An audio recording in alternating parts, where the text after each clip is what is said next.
I'm going to show you how to make a soda bread. This is so versatile, so quick, so easy, anybody can do it. I've got a bowl into which I'm going to add some white flour straight in and some wholemeal flour straight in, half and half. I'm going to use a teaspoon of salt, gives it a little bit of a kick in flavour. A teaspoon of bicarb, straight in,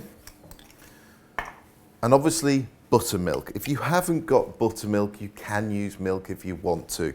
But what forces this whole bread to rise is the reaction with the buttermilk and the bicarb. You've got the acid and the alkali, and that's what forms all these beautiful bubbles and helps the bread rise. Now, scrape this out. Then, rather than getting your hands really dirty, use a wooden spoon initially. So give it a little mix round. The idea of the new book and the tour actually was based on the last tour I did, which was travelling around the country. For me, I've worked all over Great Britain, and some of the regions in this country have some fantastic bakes. And so what I wanted to do is almost preserve the tradition of baking in this country, because actually I think this country make the best bakes in the world. Done properly, they cannot be touched. And I wanted to preserve it, and that's the idea of the tour and the book. Start it off, then you get your hands dirty. So get your hands inside, begin to mix all the ingredients together, folding it round, pushing it into the middle and just scrunching it up. And eventually, this will come together into a ball of dough.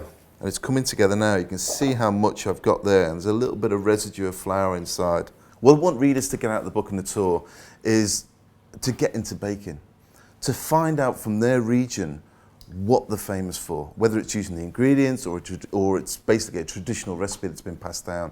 I don't want to see these recipes die.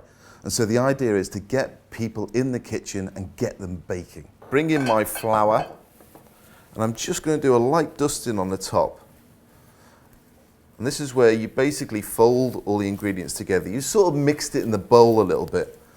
So a little bit of a manipulation, push it down, fold it up, shape it into a ball by pushing your hands underneath. It's quite rustic, a soda bread, doesn't have to be perfect.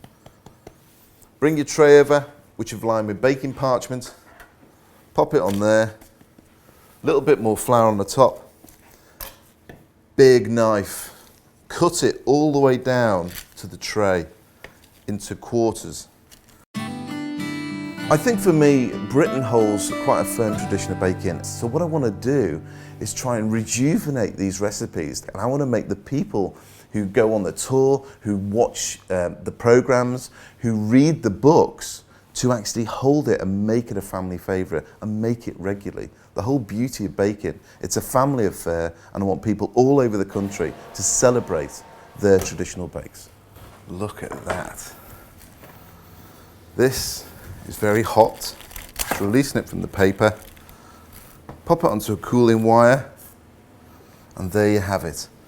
A soda bread in less than an hour. Crispy, beautiful, smells amazing, and that will satisfy anybody.